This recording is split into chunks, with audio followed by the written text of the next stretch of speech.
We're going to talk about the quantum mechanical concept of uncertainty.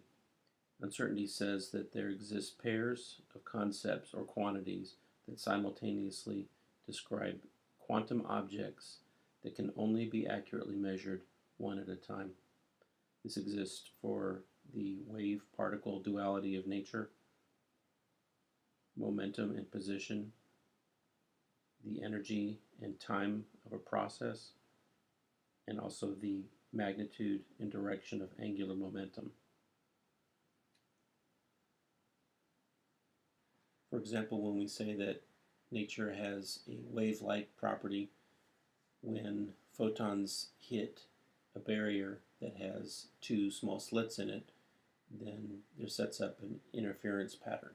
This is the double slit experiment. Here's a laser going through etched slits. So these are very small slits, and you can see the interference pattern that it builds up. This is similar to waves that you see in a pond where you have areas of constructive and destructive combination of the waves.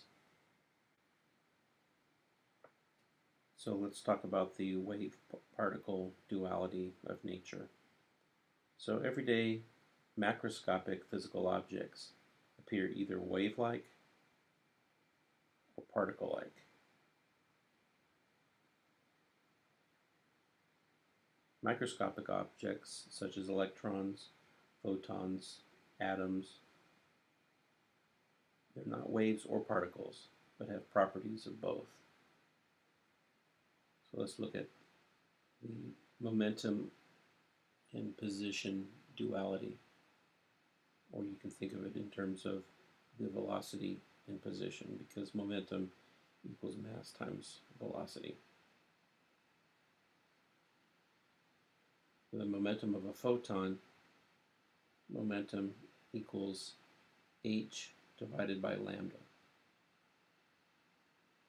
H is also known as Planck's constant, and lambda is the wavelength of light. If you turn this equation around, you can solve for the wavelength of a photon, and that's lambda equals Planck's constant divided by momentum. It's not only true for microscopic objects, it's also true for everyday macroscopic ones as well.